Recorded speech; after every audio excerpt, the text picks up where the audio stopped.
నమస్కారం, నా పేరు బాల. బీసీఎన్ న్యూస్ కి స్వాగతం. ముందుగా ముఖ్యాంశాలు. పాలకొల్లులో ఘనంగా దర్శకరత్న దాసరి నారాయణరావు జయంతి వేడుకలు. ఆయన విగ్రహానికి పూలమాలలు వేసి నివాళులు అర్పించిన మంత్రి నిమ్మల రామానాయుడు.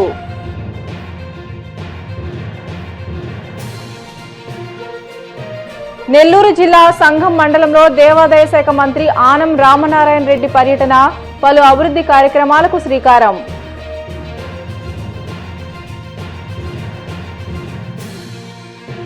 అమరావతి ప్రాజెక్టు చంద్రబాబుకు ఆయన బృందానికి ఒక బంగారు బాతుగా మారింది. తీవ్ర స్థాయిలో విమర్శలకు పించిన మాజీ మంత్రి కాకాని గోవర్ధన్.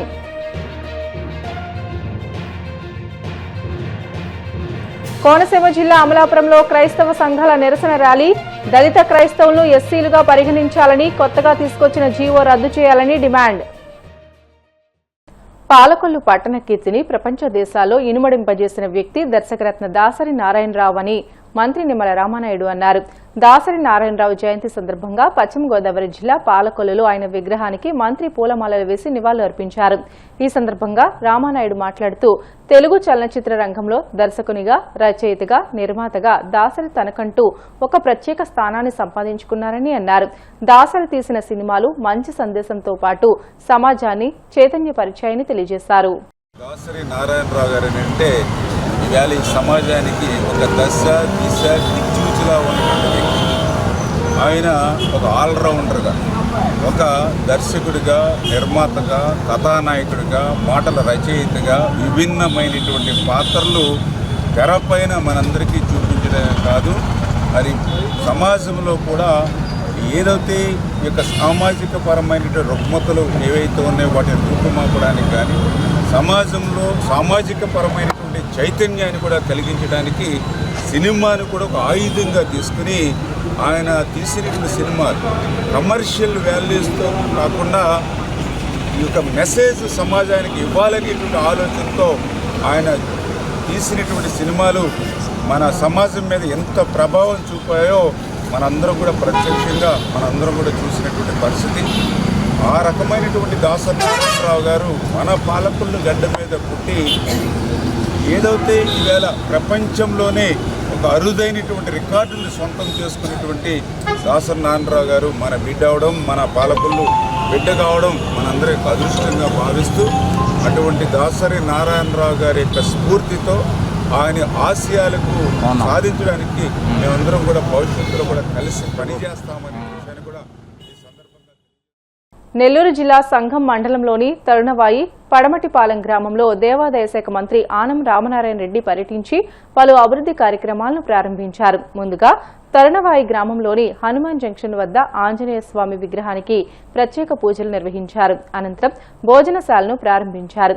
ఈ సందర్భంగా 72.90 లక్షల వ్యయంతో ఐటీఐ కాలేజీ సిమెంట్ రోడ్డును ప్రారంభించడంతో పాటు గ్రామ పంచాయతీ పరిధిలో 57.75 లక్షలతో నీటిపారుదల కాలువల మరమ్మతుల పనులు, 31.60 లక్షలతో ఇంటింటికి రక్షిత తాగునీటి పథకం పంపు షెడ్ పనులకు శ్రీకారం చుట్టారు. ఈ ప్రాంతాలన్నింటినీ అభివృద్ధి చేయడంలో ఆనాడు మంత్రిగా, శాసనసభ్యుడిగా ఆత్మకూరు నియోజకవర్గం నుంచి పెద్ద ఎత్తున పనులు చేశామనేటువంటి నమ్మకంతో, విశ్వాసంతో 10 సంవత్సరాల తర్వాత మళ్ళీ మొన్న జరిగినటువంటి ఎమ్మెల్యే ఎన్నికల్లో ఆత్మకూరు నియోజకవర్గం నుంచి పోటీ చేస్తే నాకు మళ్ళీ విజయాన్ని ప్రసాదించి మీకు మరొక 5 సంవత్సరాల కాలం పనిచేసేటువంటి భాగ్యాన్ని నాకు అందించిన మీ అందరికి కూడా శిరస్సు నమస్కరిస్తూ, గతంలో ఏవైతే కార్యక్రమాలు మొదలు పెట్టామో ఆ కార్యక్రమాలు 10 సంవత్సరాల తర్వాత మళ్ళీ మీకు ఎమ్మెల్యేగా, మంత్రిగా ఇక్కడికి వస్తే ఆ కార్యక్రమాలు అలాగే ఉన్నాయి. 10 సంవత్సరాల మధ్యకాలంలో వచ్చినటువంటి ఎమ్మెల్యేలు కానీ, మంత్రులు కానీ, ప్రభుత్వాలు కానీ వాటిని నెరవేర్చినటువంటి దాఖలాలు లేవు. 10 సంవత్సరాల తర్వాత ఇవాళ మళ్ళీ నేను మొదలు పెడితే ఆ పాతవి చేయాలి, ఇప్పుడు మా ముందు వచ్చిన కొత్త సమస్యలకి పరిష్కారం చూడాల్సిన అవసరం ఉంది. మీ అందరికీ గుర్తుంటే 2014 ఆనాడు ఉమ్మడి రాష్ట్రం విభజన జరిగింది. ఆ విభజన వద్దు, ఉమ్మడి రాష్ట్రంగానే ఉంచండి అని చెప్పి మనం పోరాడితే, రాష్ట్రాన్ని విడగొట్టండి అని చెప్పి తెలంగాణ వాళ్ళు ప్రత్యేక తెలంగాణ కావాలని విడగొట్టడం అయిపోయింది. ఆర్థిక నష్టాలతో ఏ రకమైనటువంటి నిధులు లేకుండా పరిపాలనలోకి మళ్ళీ మన ప్రభుత్వాలు రావడం, వీళ్ళు చేయాలనుకున్నా చేసే పరిస్థితుల్లో నిధులు లేవు. ఆ విధంగా 10 సంవత్సరాల కాలం 2 ప్రభుత్వాలు వచ్చాయి. మరి గడిచిన 5 సంవత్సరాల ప్రభుత్వం అయితే అత్యంత దారుణంగా విఫలమైంది అని చెప్పి చెప్పక తప్పదు. మరి ఇంత పెద్ద ఎత్తున రోడ్ల నిర్మాణం గడిచిన 5 సంవత్సరాల్లో ఏనాడు మన దగ్గర జరగలేదు. మీ గ్రామాల్లో రోడ్ల సౌకర్యం ఇచ్చినటువంటి పాపన ఆ ప్రభుత్వాలు పోలేదు.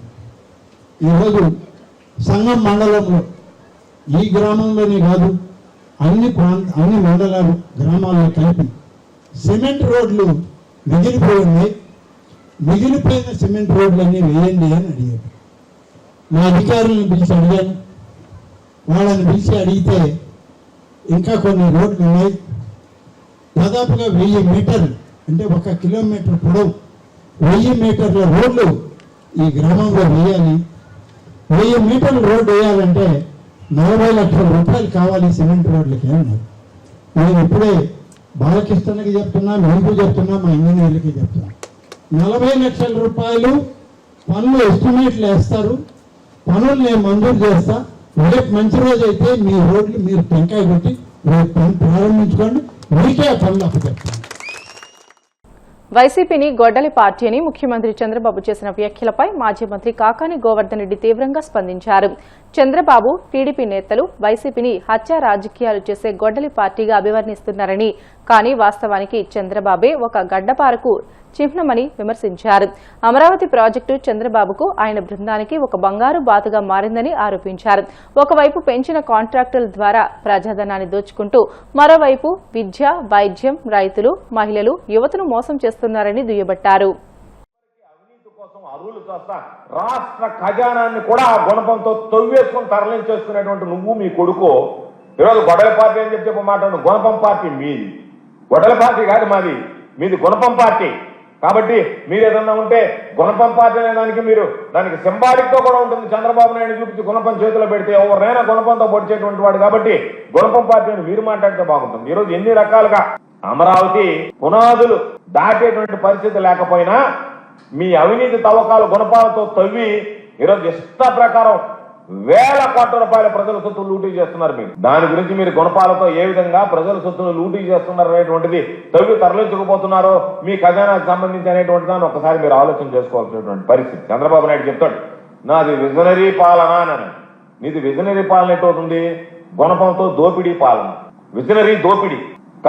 వ్యవస్థీకృతమైనటువంటి అవినీతిని సిస్టంలోకి చొప్పించినటువంటి వాడివి నువ్వు. కాబట్టి నువ్వు ఎంతసేపటికి ఏదో ఒక విధంగా ప్రతి ఒక్కటి గుణపాలతో తవ్వి తరలించేటువంటి నీకు విజనరీ ఏంది? తవ్వడమే నీ విజనరీ. కాబట్టి గుణపంతో ఎక్కడ దొరకద్దా? ప్రజల సొత్తు దొరకద్దా? లేదా మనకు వ్యతిరేకంగా ఉన్న వాళ్ళని పోటు వేద్దామా? నీకు ఎదురుగా ఉండేటువంటి వాళ్ళందరినీ నువ్వు గుణపంతో పొడిచి పైకెక్కుతావు. నీ స్వార్థ ప్రయోజనాల కోసం ప్రజలకు సంబంధించినటువంటి ఆస్తులు గుణపంతో తవ్వి కొల్లగొట్టి తరలించుకుపోతావు.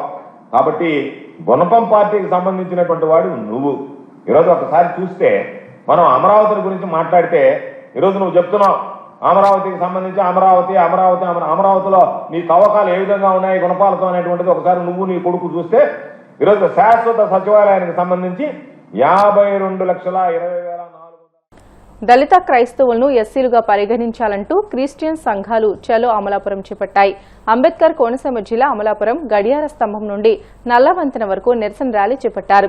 దళిత క్రైస్తవులను ఎస్సీలుగా పరిగణించాలని, కొత్తగా తీసుకువచ్చిన జీవో రద్దు చేయాలని క్రైస్తవ సంఘాల నేతలు డిమాండ్ చేశారు. క్రైస్తవుల హక్కులను కాపాడాలని, చర్చిలపై జరుగుతున్న దాడులు ఆపాలని, రాజ్యాంగపరమైన హక్కులను కాపాడాలంటూ ప్లకార్డులు పట్టుకుని నిందించారు. ప్రధాన రహదారిపై మోకాలపై నిలబడి ప్రార్థనలు చేసి పాస్టర్లు నిరసన తెలియజేశారు. ఈరోజు అమలాపురం పట్టణంలో క్రైస్తవుల శాంతి ర్యాలీ నిర్వహించబడింది. క్రైస్తవులు వేలాది మందిగా గర్జించు సింహాల్లా నినాదాలు చేస్తూ వీధుల వెంట వచ్చారు. కారణం, క్రైస్తవుల పట్ల ప్రభుత్వాలు చూపిస్తున్న వివక్షను ఖండిస్తూ మేమందరం వీధిలోకి రావాల్సి వచ్చింది. అంతేకాకుండా ఈ మధ్యలో సుప్రీంకోర్టు ఇచ్చిన తీర్పును బట్టి మేమెంతో విచారం వ్యక్తపరుస్తున్నాం. 1950 ప్రెసిడెన్షియల్ ఆర్డర్లో ఉన్న 3వ క్లాజును 2 సార్లు సవరించారు. సిక్కులకు ఎస్సీ స్టేటస్ ఇచ్చారు, బౌద్ధులకు కూడా ఎస్సీ స్టేటస్ ఇచ్చారు. కానీ 30 సంవత్సరాలుగా పోరాడుతున్న క్రైస్తవులకు మాత్రం ఎస్సీ స్టేటస్ ఇవ్వలేదు. యూపీఏ ప్రభుత్వం ఉండినా, ఎన్డీఏ ప్రభుత్వం ఉండినా కమిషన్స్ వేస్తున్నారు, కమిషన్స్ రిపోర్ట్ తీసుకుంటున్నారు, కానీ వాటిని బుట్టతాకులు చేస్తున్నారు తప్ప సరి అయిన చర్య తీసుకొని క్రైస్తవులకు న్యాయం చేయడం లేదు. ఇప్పటికీ ఇన్ని సంవత్సరాలైనా పుట్టి పెరిగిన ఈ భారతదేశంలో మమ్మలను పరాయి దేశస్తులుగా చూడడం, అలా నిందించడం చాలా విచారంగా ఉంది. ప్రభుత్వాలు ఈ విషయంలో చర్య తీసుకుని క్రైస్తవులకు న్యాయం జరిగేలా చూడాలని కోరుతూ మేమందరం నినదిస్తున్నాం. ఈ కార్యక్రమం మేము తలపెట్టడానికి గల కారణం ఏంటంటే ముఖ్యంగా క్రైస్తవుల యొక్క ఐక్యత ప్రజలకు తెలియజేయడం కొరకు. ఎందుకంటే చాలామంది అలాగే ప్రభుత్వాలు కూడా క్రైస్తవుల్ని చాలా చిన్న చూపు చూస్తున్నారు. చాలామంది సోషల్ మీడియాలో కూడా క్రైస్తవుల పట్ల చాలా చిన్న చూపుగా, చాలా హీనంగా మాట్లాడుతున్నారు. క్రైస్తవులు ఐక్యత, క్రైస్తవులు ఎంతమంది ఉన్నారు అని ప్రపంచానికి, ప్రభుత్వానికి తెలియచేయాలనేది ప్రాముఖ్య విషయం. రెండోది ఏంటంటే క్రైస్తవుల మత స్వేచ్ఛకు ఏదైతే ఆటంకం కలుగుతుందో, ముఖ్యంగా 1950 ప్రెసిడెన్షియల్ ఆర్డర్ ప్రకారం ఎవరైతే ఎస్సీ క్రిస్టియన్స్ ఉన్నారో బీసీసీలో మారవలసిన పరిస్థితి, ఎస్సీ హోదా కోల్పోతున్నారు. కాబట్టి దాని పరిరక్షణ కొరకు మేము ప్రభుత్వానికి తెలియజేస్తున్నాం. దయచేసి ఆ 1950 ప్రెసిడెన్షియల్ ఆర్డర్ని బుద్ధులకి ఎలాగైతే, సిక్కులకి ఎలాగైతే సవరణ చేశారో మాకు కూడా దళిత స్టేటస్, ఆ ఎస్సీ స్టేటస్ కల్పించాలని ప్రేమతో తెలియదు. ఎందుకంటే దీనివల్ల మేము సమాజంలో చాలా వివక్షత ఎదుర్కొంటున్నాం. కాబట్టి ఆ విషయంలో సహకరించాలి.